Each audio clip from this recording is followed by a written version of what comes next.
On y va pour le 14, manipuler les solides. Alors dans ce chapitre, on va passer en revue différents solides de l'espace qu'on a déjà étudié dans un chapitre précédent en 5e. On va créer des patrons de ces solides-là, on les découpera, on les pliera et ensuite on collera pour, à la fin, si tu veux, réaliser cette maquette-là. Donc cette maquette-là qui est un projet immobilier. Et en fait, dans ce chapitre, on ne va pas se placer en tant qu'élève, on va se placer en tant que salarié, voilà, d'une entreprise immobilière. On a été contacté par un client assez spécial, tu vas le voir. Et il va falloir répondre à sa demande le plus rapidement possible pour éviter qu'il aille voir chez les concurrents. Et surtout, satisfaire sa demande, hein, tous ces critères. Donc voilà, on va élaborer donc ce projet. Il y aura différents membres de l'équipe qui t'auront aidé.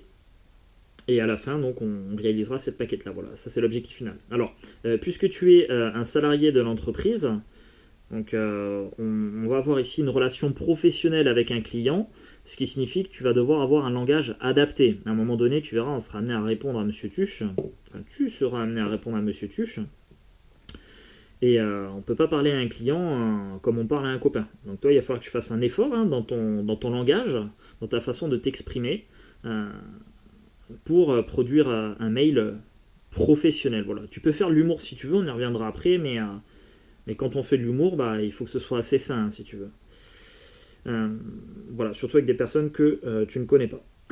Allez, on lit le mail de notre client, donc visiblement Jeff Tuche, à Construction Habitation 17, donc ça c'est notre entreprise. Madame, monsieur, je voudrais faire construire une maison comprenant 3 chambres parce que j'ai 3 enfants, une salle de bain pour qu'on aille se doucher et une cuisine ouverte sur le salon pour que ma femme nous fasse des frites et qu'on puisse regarder les matchs de foot à la télé en même temps. Je souhaiterais aussi un double garage extérieur pour que ma Renault Nevada invite des amis de temps en temps. Une piscine circulaire hors sol et un tipi pour ma missus. Le tout sur un terrain d'au moins 400 mètres carrés. Par contre, j'ai pas un budget extra extensible.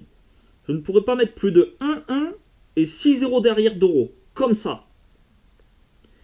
Veuillez agréger, madame, monsieur, mes honneurs les plus sincères, ainsi que la plus haute estime de mes salutations. Au fait, moi c'est Jeff Tuche, avec un T. On répond donc au client, donc Jeff Tuche, fidèle au film. Si tu les as pas vus, c'est l'occasion de regarder, tu vas voir, tu vas bien te marrer. Cher monsieur Tuche, pour faire suite à votre demande, notre cabinet d'experts se réjouit de pouvoir répondre à tous vos critères. Nous commençons aussitôt l'élaboration d'une maquette qui, nous l'espérons, vous ravira. Nous estimons à 1 semaine maximum le temps de réflexion autour du projet et de fabrication. Toute l'équipe vous remercie pour la confiance que vous nous accordez. Nous vous prions d'agréer, monsieur, l'expression de nos sentiments distingués. Au fait, allez Monaco! Ouais, parce que là, tu vois, on commence déjà à faire de la relation clientèle. Tu vois, on a vu dans son adresse mail qu'il est pour Monaco. Donc on va essayer de se mettre bien avec lui. Si tu lui dis au fait allez Paris, à mon avis, il risque de prendre la mouche et d'aller voir un autre promoteur immobilier. Nous, tout ce qui compte, quand on a un client, quand tu bosses dans une entreprise, écoute, il faut que tu fasses de l'argent. Il faut que tu aies un salaire à la fin du mois. Donc on va essayer de lui apporter satisfaction. Le designer de l'équipe a réalisé une vue d'ensemble, puis des croquis de chaque élément avec certaines dimensions.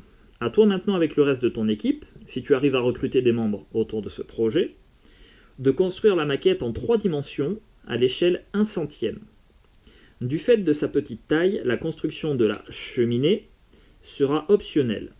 Avant de l'envoyer à Monsieur Tuche, tu la feras parvenir au chef avec les documents suivants dûment complétés. Donc tous les documents qui suivent. Alors, à la suite, là, on a d'autres vues. Voilà, là, on a une vue de l'autre côté en fait de la maison. Ici, on a une vue de dessus du terrain. Alors, ce qui est en gris ici, ce sera goudronné. Et en vert, ce sera la pelouse, voilà. Et ici, en gris un peu plus clair, ce sera du béton tout autour de la maison. Une petite terrasse ici.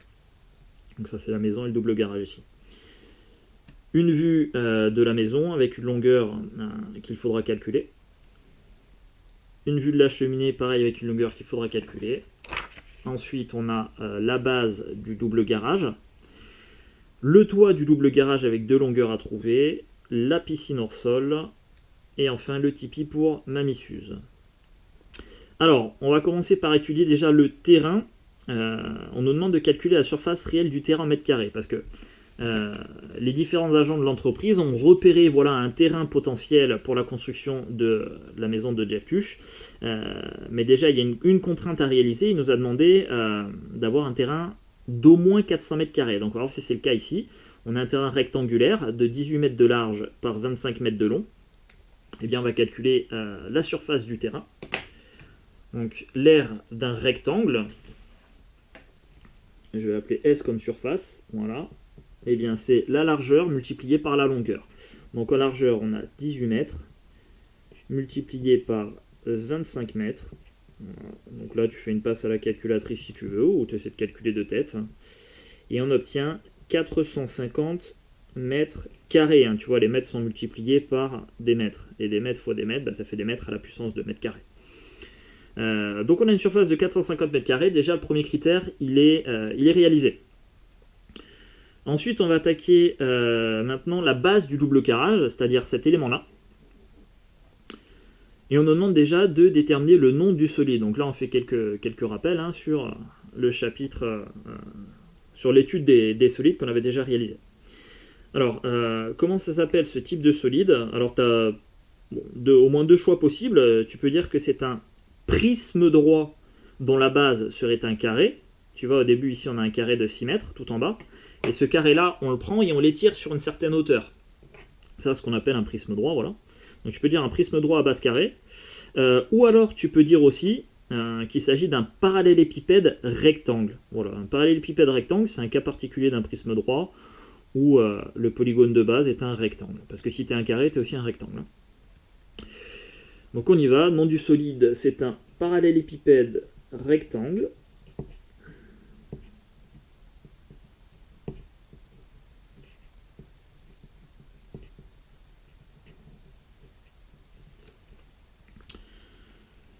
Maintenant, on nous demande de réaliser un patron du solide, pas forcément à l'échelle, mais avec ses dimensions réelles en mètres. Alors, donc un patron, si tu veux, c'est un dessin en deux dimensions qui, une fois découpé, une fois qu'on l'aura découpé et une fois qu'on l'aura replié, ça nous donnera ce double garage en trois dimensions. Donc en gros, il faut essayer dans sa tête de décomposer là, ce solide-là. D'essayer de repérer toutes les faces et regarder comment elles sont liées entre elles. Alors, moi, ce que je te propose ici pour construire le patron, c'est déjà de commencer par la face du bas, qui est un carré de donc 6 mètres de côté. Alors, comme j'ai dit ici, on ne fera pas forcément à l'échelle. Donc moi, j'ai décidé de représenter 6 mètres par 4,8 cm. Donc ça, c'est un choix. Si tu veux, tu peux faire un autre choix, il n'y a pas de souci. Moi j'ai pris 4,8 cm de façon à ce que ça rentre bien dans le cadre. Voilà. Alors, je vais commencer donc par construire un carré de 4,8 cm. On va le mettre là. Hop. Donc je démarre à 1 et si je fais 4,8, j'arrive à 5,8. Voilà, donc là on a un premier côté ici. Hop, ensuite je vais me servir de l'équerre. Alors, il va falloir que je fasse encore 4,8 cm. Alors, tant qu'à faire, tu vois, je m'applique, parce que après, il faut que je les fasse, parvenir au chef de chantier. Donc, je préfère que tu prennes le temps, tu vois, de bien placer tes éléments pour avoir un dessin qui soit le plus propre possible. Hop, je vais décaler un peu pour prendre en compte l'épaisseur de la mine. Donc, te précipite pas, prends le temps de bien faire. Donc, ensuite, on a dit 4,8 encore. Voilà, hop. Je vais venir prolonger là. Continue, 4,8. Alors, à cause de la caméra, tu vois, je vais pas être parfaitement au-dessus, moi, ça va pas être top. Je vais faire mon mieux quand même. Allez, là, hop, on va faire un petit point là. 4,8 encore, ok. Et ensuite, 4,8 ici. Ok, donc ça déjà, ça va représenter 6 mètres. Tiens, je vais le faire en rouge. Donc on va avoir 6 mètres. Hop, un codage. Ça, c'est la même longueur que ça. Même longueur que ça. Même longueur que ça. Et donc ici, on a dit on a hop, 6 mètres, voilà. Donc ça, c'est la face du bas. Ensuite, au niveau de la face du bas, on va avoir toutes les faces latérales qui vont être collées à la face du bas. Notamment, tu vois, là, si je prends cette face-là, là, hop, bah, imagine que je découpe ici, là, hop, je viens de découper. Et cette face-là, hop, je vais l'aplatir. Et ben, elle va arriver ici, juste en bas. Alors, elle aura une hauteur de 2,5 mètres. Donc ici, je vais faire un rectangle de 2,5 mètres là. Alors moi, si je respecte mes dimensions, d'ailleurs, en fait, t'es pas obligé de le faire à l'échelle. Hein. Donc ici, si tu fais un rectangle, ça me suffit. Moi, tant qu'à faire, je vais le faire à l'échelle. Donc ici, il va falloir que je fasse 2 cm. Là encore, c'est des longueurs que j'ai calculées en amont. Mais te casse pas la tête pour la longueur. Hop, tu fais juste un dessin. Juste un dessin à base de rectangle et ça ira très bien. Donc ici, voilà, là j'ai 2 cm. Là, pareil, dans le prolongement, je vais venir faire 2 cm. Voilà. Voilà, donc en gros, ça, si tu veux, ce sera cette face-là où j'aurai mes deux portes de garage ici, là. En gros, hop, hop, porte de garage ici, hop, hop, porte de garage ici. Après, je le replierai vers l'eau.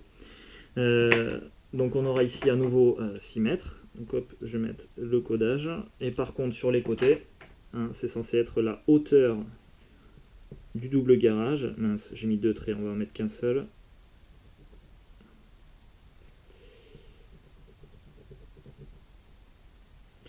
Et ici, ce sera donc 2,5 mètres.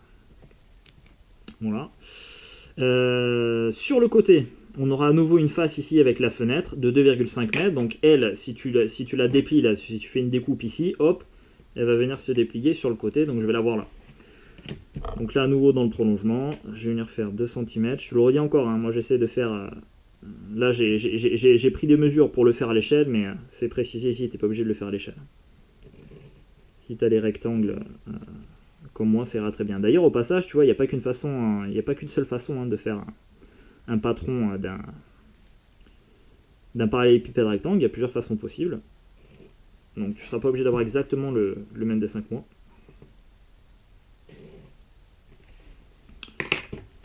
Donc ici, on a à nouveau 2,5 mètres. Là aussi. Et ici, on a encore 6 mètres, puisque nous avons que des rectangles. Ok. De l'autre côté, ici, pareil, on aura la même chose. Qu'on continue. Alors, ça, c'est probablement ce qui va te prendre le plus de temps dans la construction, dans la réalisation de la maquette.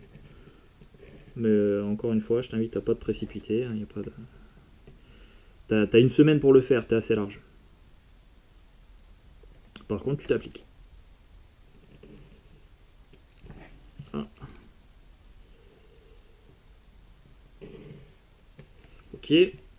Et ensuite, au-dessus, c'est pareil, on aura la face de derrière du double garage. Donc à nouveau, hop, 2 cm. Hop, je vais prendre 3 plutôt. Pour avoir le décalage. Ok. Donc encore une fois, je m'excuse, hein, mais je ne suis pas parfaitement au-dessus de la caméra, donc c'est de respecter au mieux.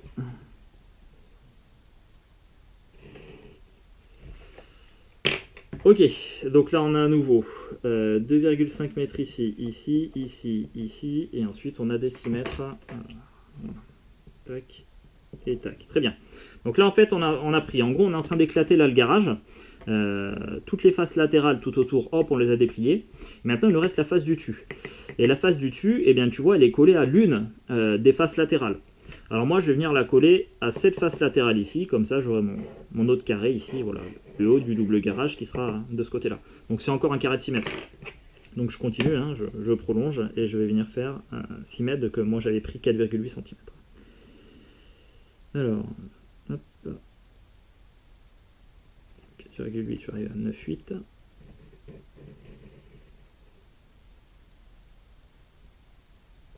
Voilà.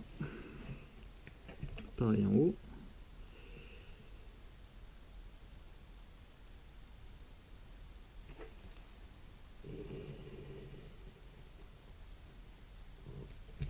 Ok.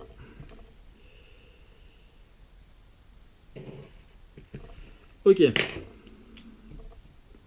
Tac, tac, Voilà, là on n'a que des 6 mètres. Donc voilà, ça c'est pour le patron donc, de la base du double garage. Après, ce qu'il va falloir que tu fasses, et là il va vraiment falloir que tu y penses, quand tu voudras donc monter ton solide, si tu découpes tout autour là, tu vas plier les faces, c'est cool. Le problème c'est que tu vas pas réussir à les coller entre elles. Parce qu'ici on n'a pas fait de languettes. Donc là, il faut anticiper, il faut essayer de mettre des languettes. Les languettes, si tu veux, sont des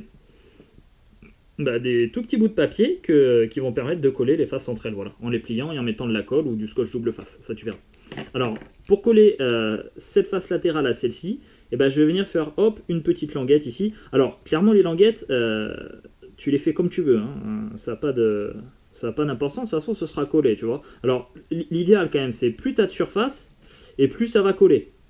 Donc là, hop, tiens, regarde. Voilà, je fais une languette suffisamment grande. Les languettes, je les mettrai en orange. Comme ça, je saurai au moment du pliage et du montage que c'est ce qu'il faudra que je colle. Voilà. Donc là, hop, j'ai une première languette qui viendra se coller là-dessus, quand j'aurai replié. Ensuite, je vais faire une languette ici aussi, qui viendra se plier sur celle-là. Donc là encore, hop, on a un levé, il n'y a pas de problème. De toute façon, ce sera masqué puisque ce sera collé. Donc, deuxième languette ici. En haut, je vais faire la même chose. Une languette ici. Hop, une languette là.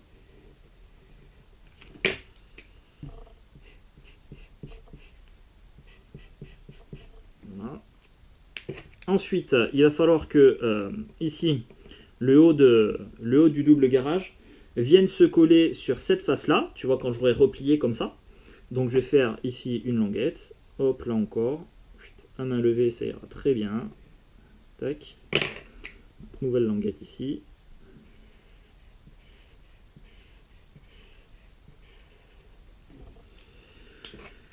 Et enfin, il faudra que le haut du double garage là se colle sur cette face là, mais aussi sur cette face là. Donc je vais venir faire une languette ici. Hop. Et pareil en bas. Voilà.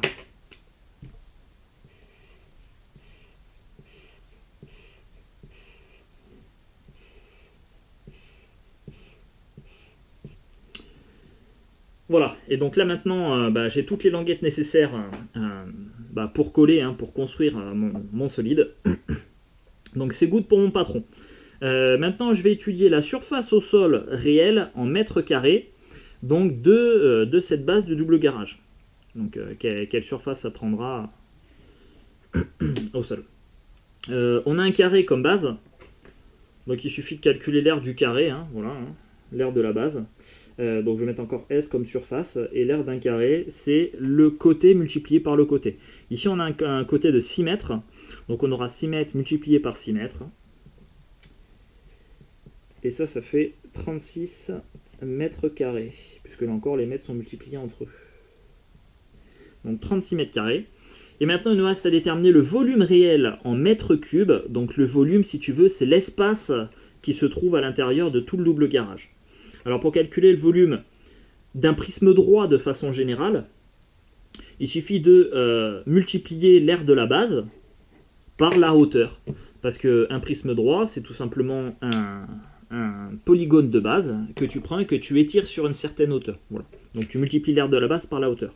Et là en l'occurrence, mon prisme droit il est à base carrée. Ou alors sinon, la formule qui permet de calculer le volume d'un parallélépipède rectangle, c'est longueur fois largeur fois hauteur. Et finalement, on voit que c'est un cas particulier donc du prisme droit. Donc ici, on va avoir 6 mètres multiplié par 6 mètres, on l'a déjà fait, ça fait 36 mètres carrés. Ces 36 mètres carrés, on va les multiplier par 2,5 mètres, puisque c'est étiré sur 2,5 mètres. Donc on l'écrit ici, je vais le noter V comme volume. Donc on va voir, donc on a dit c'est 6 mètres multiplié par 6 mètres, donc ça c'est l'aire de la base, et ensuite on le multiplie par la hauteur, 2,5 mètres. Alors 6 x 6, ça fait 36 mètres carrés, et ensuite tu multiplies les 36 mètres carrés par 2,5 mètres, et on obtient 90. Donc ça, tu fais une passe à la calculatrice, si tu veux, ou tu multiplies 36 par 2, ça fait 72, et ensuite 0,5, ça veut dire la moitié de 36, ça fait 18. Et enfin, 72 plus 18, ça fait 90. Tiens, je te le remets là, comme ça au brouillon. Quand tu veux multiplier, donc on a dit 36 multiplié par 2,5, hop, tu dis que c'est la même chose, 2,5 c'est 2 plus 0,5. Du coup, tu vas multiplier 36 par 2, là on est en train de développer, hein. 36 fois 2, ça fait 72, plus 36 multiplié par 0,5. Et 36 multiplié par 0,5, bah 0,5 c'est la moitié de 1. Donc je prends la moitié de 36 et ça fait 18. Voilà. 72 plus 18, on retombe sur le 90. Et ensuite, en ce qui concerne l'unité, on a des mètres multipliés par des mètres multipliés par des mètres. Et bien ça fait des mètres à la puissance 3 qu'on appelle aussi les mètres cubes. Voilà pour la base du double garage.